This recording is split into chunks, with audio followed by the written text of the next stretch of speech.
Hello friends, you may have heard a lot of talk about Gujarat as a cricket venue, especially with the ICC holding a lot of finals at the Narendra Modi Stadium in Ahmedabad.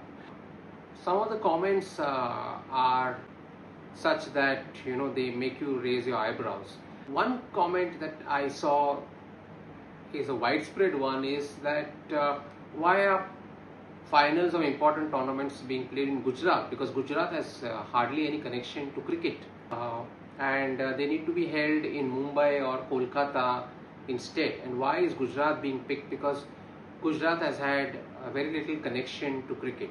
That's an incredible argument to make, really, because it just shows the confidence of somebody who is completely ignorant.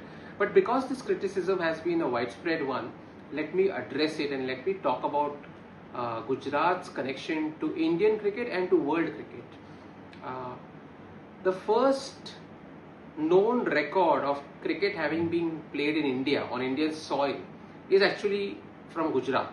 A team of East India Company officials in the 18th century played a game of cricket on the port of Cambay, that is Khambat in Gujarat, which is close to Ahmedabad and Baroda, and that is the earliest known record of cricket being played in India. Now, the critics might say that, oh, but they must have been British officials who have played cricket there. Yes, of course, there were Britishers who were playing cricket there and the Indians were watching. But the Indians soon emulated them. And the first known international player from India, though he did not represent India, his name was Sri Ranjit Singh Ji, the Nawab of Jamnagar or Nawanagar, the Jam Sahib of Nawanagar as he was called, and he is popularly known across the cricket world as Ranji. Played for England, played for England's counties, was the first man from the East to be famous on the fields of cricket in England, Australia, South Africa, and in the rest of the cricket world. And Ranji from Jamnagar, from Nawanagar, the ruler of Nawanagar, was not only a very fine cricketer, he was one of the best cricketers of the golden age of cricket as it's called, from the 1880s until the 1914 outbreak of the First World War. And Ranji, in fact, invented a cricket stroke, the leg glance, as we know it, which everybody plays today, was invented by Ranji. Before that, the English players or the Australian players who were playing lots of cricket had never played the leg glance. When they saw Ranji playing the leg glance in a very delicate and elegant manner, they started playing the stroke themselves. So he's the inventor of the leg glance. Admittedly, Ranji was not associated with Indian cricket, though the Ranji Trophy, India's premier domestic tournament, is named after him.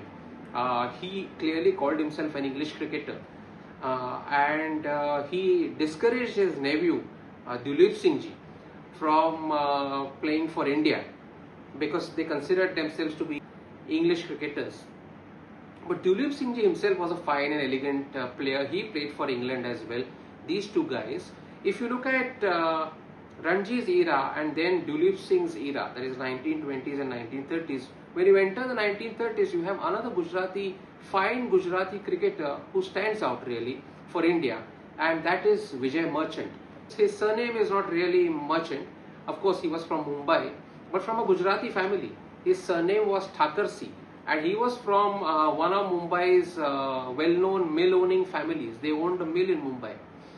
And Vijay's surname was Vijay Thakursi. And how he got the surname Merchant is itself interesting, because one day he had an English teacher and the English teacher was finding it difficult to pronounce his name, and he was finding it difficult to explain the meaning and the pronunciation of his name to the English teacher. So the English teacher said, okay, but you're from the merchant class, so I'm going to call you Merchant. And from then on he became Vijay Merchant. And Vijay Merchant was one of India's most professional and best known cricketers of 1930s and 1940s. And he, in his later years, became a fine commentator. He became involved with cricket administration. And he was a sort of cricket guru to many Indians of later generations. I remember meeting Madhav Mantri, the maternal uncle of the great Sunil Gavaskar, when I was writing my book on Sachin Tendulkar. And Madhav Mantri told me how Sunil Gavaskar had got out at the Wankhede Stadium against England in the late 70s and 1980s, and Vijay Merchant was sitting in the commentator's box, and Gavaskar went up to Vijay Merchant and asked him what he had done wrong playing that shot, and Merchant told him what had exactly gone wrong, and Gavaskar made the corrections to his to that particular stroke accordingly. So that's the kind of reputation that Vijay Merchant had. Man is a Gujarati. If you come to the later eras, the 50s and the 60s, you have great Indian all-rounder Vinu Mankad. He was a Gujarati, bowled beautifully, batted beautifully, was India's hero of the 1950s, and everyone who came before the era of Kapil Dev swore that and continued to swear that Vinu Mankad was India's finest all-rounder ever. Vinu Mankad was also a very good coach in Mumbai in his later years. Merchant and Mankad, of course, were in Mumbai. Mankad's sons, Ashok Mankad played for Mumbai. Rahul Mankad, others, they played for Mumbai. Ashok Mankad was part of the winning Indian cricket team in the 1970s, which made history against the West Indies and England. So this is a bunch of fine cricketers with Gujarati origins and with their roots in Gujarat or playing for Gujarat.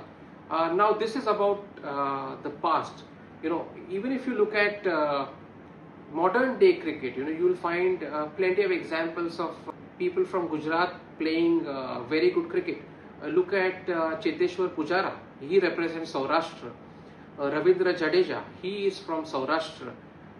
You have Akshar Patel, you have Hardik Pandya and his brother Krunal Pandya. They are all from Gujarat. There was Parthiv Patel, the wicket keeper. So these are people who have represented India, who have had a good cricketing culture. Gujarat has had a rich cricketing culture. Gujarat is one of the very few states in India to have more than one Ranji Trophy team, in fact. Just as Mumbai has Mumbai, Maharashtra and Vidarbha, 3 Ranji Trophy teams, Gujarat has 3 Ranji Trophy teams. It has Gujarat, it has Saurashtra and it has Baroda. Well, now that I mentioned Baroda, I am reminded of another fine cricketer from Gujarat. He may not have been a Gujarati himself. He may have been a Maratha, a Maharashtrian by the surname of Gaikwad. But he is Anshuman Gaikwad from Baroda, and Anshuman Gaikwad's father. They both played for India. So, and Anshuman Gaikwad was known as one of the gutsiest cricketers that India has ever produced. Faced the lethal pace attack of the West Indies in the 1970s and the 1980s. So this is a bunch of cricketers that Gujarat has produced. And to come to one of India's finest bowlers ever, Jasprit Bumrah. Now you may say that Bumrah is from Punjab, but Bumrah was raised in Ahmedabad and he played all his early cricket in Ahmedabad. In fact, after India won the 2026 T20 World Cup, Bumrah said that this was his home venue where he had played his early cricket. So what are people who are saying that Gujarat and cricket have no connection with each other even talking about? They are just displaying how colossally ignorant they are. They do not know the history of Indian cricket.